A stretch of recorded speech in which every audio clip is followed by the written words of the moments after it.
There is so much need, and everywhere you look, people are asking for money for their wonderful causes. There are as many scams out there, and I want to show you how to be smart about your giving. This is your hard-earned money, and you don't want to simply take it and put it into someone else's pockets. Welcome to Morning Tea. I'm Joanne Jolee, entrepreneur, author, licensed yacht helmsman, musical artist and composer, and master certified professional coach. Earlier this year, I had to complain to the management of my grocery store, and I don't like to be a complainer, but when I check out, there is always an option to add something extra for a particular charity that they support, and there is a no thanks choice.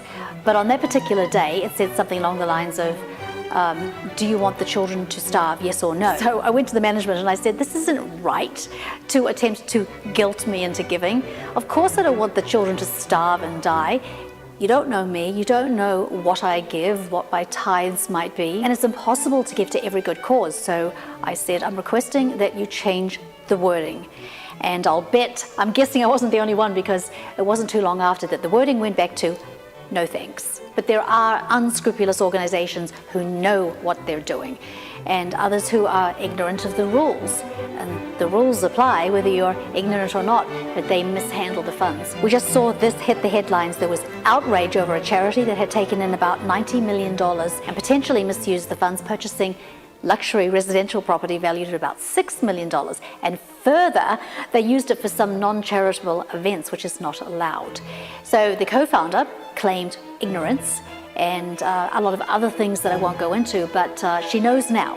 And that's great, we're glad, but this is an eye-opener as to why we need to make sure that our donation dollars are going to organizations that know what they're doing. And we want to be assured also that the maximum amount of those dollars are getting to the people or the cause that they're serving on our behalf. And of course, that they're not enriching or benefiting themselves. So here's how you can dig down into the workings of a charity to let the numbers do the explaining.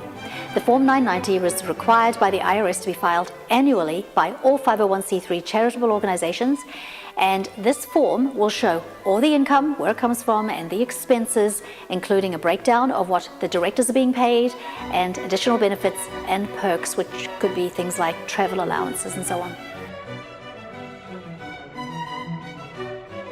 So looking at the company's 2019 Form 990, which is all I have available at the time of this recording, we see that the organization declared gross receipts of $412,157.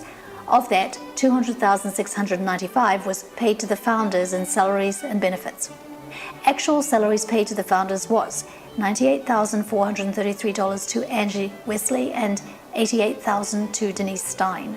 It is the prerogative of the board of directors to determine salaries, but the enrichment of the founders and CEOs raises concerns. We know that charities today are fraught with corruption and members enriching themselves, leaving little to go to the needy that they claim to serve. Many wonderful charities, for example, Mercy Ships International, require that their medical doctors support themselves during the term they work on the ship, performing surgeries around the world.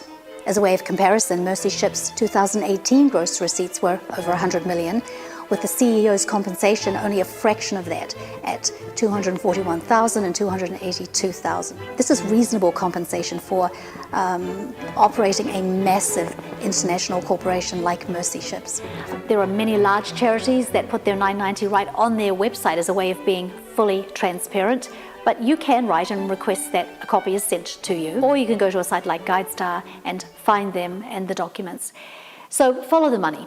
This tells the real story.